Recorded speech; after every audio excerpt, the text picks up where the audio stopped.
একটা কথা বলি, এই ভিডিওটি দেখার আগে আপনি যদি কাউকে খুব বেশি ভালোবাসতেন তাহলে একবার ভেবে নিন, কারণ আজ আমি এমন কিছু জানাতে যাচ্ছি যেটা জানার পর আপনি আর আগের মতো দুর্বল প্রেমিক থাকবেন না। আমি কোনো সিনেমার গল্প বলবো না, আজ আমি আপনাকে ভয়ের কোনো গল্প বলবো না, আজ আমি আপনাকে শুধু একটা প্রশ্ন করব। আপনি কি জানেন যে কেন কিছু মানুষ কিছু না করেও অন্যের মনের গভীরে দাগ কেটে দেয়? কেন কেউ কাউকে ভুলতে পারে না? কেন কেউ কাউকে ছেড়ে গেলেও হঠাৎ রাতের বেলা তার কথা বেশি মনে পড়ে?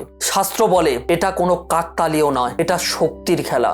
আর এই খেলাটার নাম হলো বশীকরণ। কিন্তু একবার থামুন, বশীকরণ মানে আপনি যেটা ভাবছেন তা নয়। এটা শুধু টোটকা নয়, এটা শুধু মন্ত্র না, এটা মানুষের মন, স্মৃতি আর শক্তির উপরে প্রভাব। এই ভিডিওটি শেষ করার পর আপনি বুঝবেন বশীকরণ কেন কাজ করে, কেন কিছু বশীকরণ ব্যর্থ হয়, আর কেন ভুলভাবে করলে জীবন উল্টো হয়ে যায়। তাই যদি আপনি সত্যি জানতে চান কিভাবে মনের মানুষ অজান্তে আপনার দিকে টান চলে আসবে, তাহলে এই ভিডিওটি এক মিনিটও স্কিপ করবেন না। এবার আমি আপনাদেরকে জানাবো বশীকরণ আসলে কি। প্রথমে একটা ভুল ভাঙি আপনাদেরকে।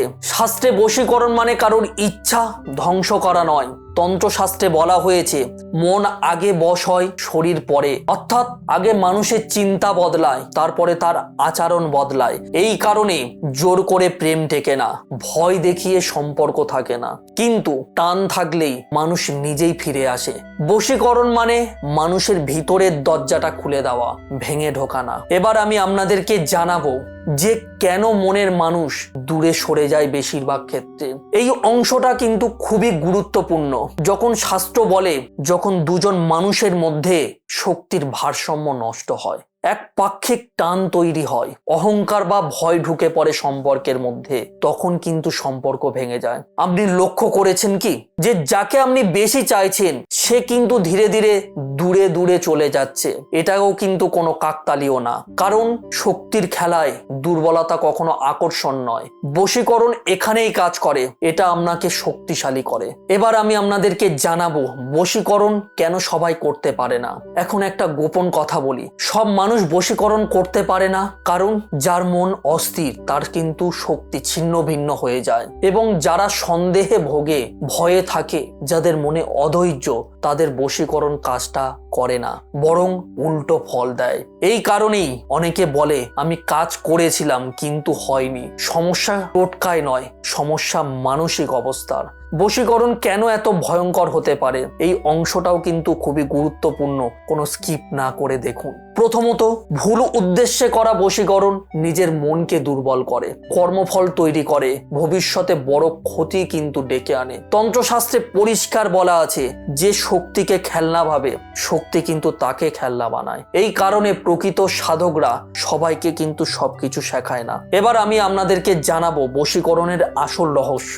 এখন আসল রহস্যটা বলি আপনাদেরকে। বশীকরণ কাজ করে কারণ মানুষের মন স্মৃতি দিয়ে চলে, অনুভূতি দিয়ে সিদ্ধান্ত নেয়। যখন আপনি সঠিকভাবে স্মৃতিতে ঢোকেন তখন অনুভূতিতে কিন্তু কম্পন তৈরি হয়। তখন মানুষ নিজেই ভাবে আমি কেন ওর কথা ভাবছি। এই জায়গাটাই বশীকরণের দরজা। এখন আপনি যদি ভাবেন যে আপনি সব দিক থেকে প্রস্তুত রয়েছেন, তবে এটা বাস্তবে করব কিভাবে, তাহলে এখানেই আমি আপনাকে থামাচ্ছি। কারণ এই জায়গায় থেকে শুরু হয় কিছু প্র্যাকটিক্যাল বশীকরণ। কোন সময়, কোন মানসিক অবস্থাতে, কোন নিয়মে মেনে সেটা করলে বশীকরণ হয় সেটা আমি বলছি না। এই অংশটি আমি আলাদা করে আপনাদেরকে বলে দেব, কারণ ভুল হাতে পড়লে এটা বিপদ ডেকে আনতে পারে। তবে অবশ্যই করে আমি একটি বশীকরণের টোটকা দেব, যে টোটকাটি আপনি করে আপনার মনের মানুষকে আপনি আপনার কাছে সারা জীবন আটকে রাখতে পারবেন। এই কাজটি করতে হলে যে জিনিসটি লাগবে, যে ভালোবাসার মানুষকে আপনার বশে আনতে চাইছেন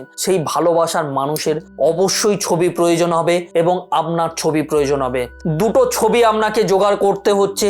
জোগাড় করার পরে সেটাকে কোনো গঙ্গার জলে শোধন করে নেবেন। ছবি দুটোকে শোধন করার পরে যে কোনো পাখির পালক, যে কোনো পাখির পালক নেবেন। পালক নিয়ে লাল কোনো রং দিয়ে সেই ছবির উপরে আপনার ভালোবাসার মানুষটার নাম লিখবেন এবং আপনার ছবির উপরে আপনার নামটা লিখবেন। তারপরে ওই দুটোকে একই জায়গায় করে একটি কালো কাপড় দিয়ে বাঁধবেন।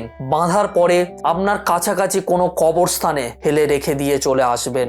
দেখবেন আপনার মনের মানুষ আপনার কাছে ফিরে আসছে। তবে শুধু এটুকু মনে রাখবেন, বশীকরণ মানে কাউকে বন্দি করা নয়। বশীকরণ মানে নিজের শক্তি এমন ভাবে জাগানো যাতে অন্য মন নিজে থেকেই আপনার কাছে চলে আসে। তবে একটা কথা কিন্তু মাথায় রাখবেন, যাকে জোর করে বাঁধতে হয় সে কিন্তু কখনো আপনার ছিল না, কিন্তু যাকে শক্তি দিয়ে টানা যায় সে চাইলেও আপনাকে ছাড়তেও পারে না।